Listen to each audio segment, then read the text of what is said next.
আমাদের এই সোনার বাংলাদেশ হলো নদীমাতৃক দেশ। আর এই নদীমাতৃক দেশে যে কত ধরনের মাছ পাওয়া যায় আর কিভাবে কত পদ্ধতিতে মাছ পাওয়া যায়, আজকে সেটা থাকছে এই ভিডিও। প্রথমত আমাদের এই চাচা একটা লাভ দিয়ে দোয়ার বানায় এবং সে সারা রাত এটা 2 দিন পর্যন্ত রাখে। 2 দিন পর্যন্ত নদীতে পেতে রাখার পরে 3 দিন ওঠার পরে দেখো কত ধরনের মাছ পায়, যা আমাদের দেশি মাছকে মানে আমাদের পাওয়ার আগ্রহকে আরও জাগায়। আর একটা পদ্ধতি দেখো, ঘের পদ্ধতি।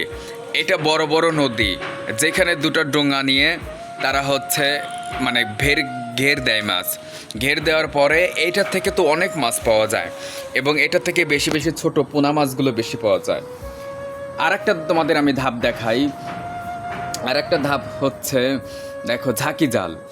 ঝাঁকি জাল দিয়ে নদীতে মানে ছুঁড়ে ফেলার পরে এটাও তোমার দীর্ঘক্ষণ অপেক্ষা করতে হয়। 10-15 মিনিট অপেক্ষা করার পরে আস্তে আস্তে সেই জালটা টানে। জালটা আস্তে আস্তে টানার পরে তারপরে এটা থেকে অনেক ধরনের মাছ পাওয়া যায়। তারপরে তোমার আরেকটা বাঁশের জাল। এটা একটা বাঁশ পাতার পরে তারপর সেইখানে একটা মানুষ থাকে, যেখানে নিচের গোড়াতে উঁচা মানে পাড়া দিলে ভার দিলে উপরে উঁচু হয়ে যায়।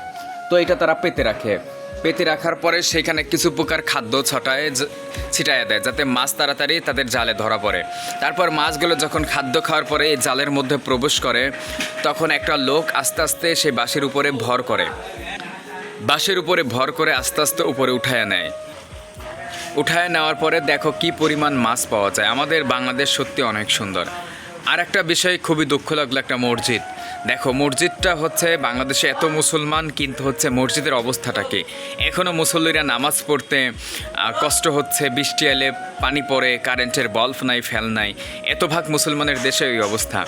তাই আমাদের সবার উচিত এই ভিডিওটা লাইক করা এবং বেশি বেশি করে শেয়ার করে দেওয়া, যাতে এই মসজিদের উন্নতি হয়ে যায় তাড়াতাড়ি।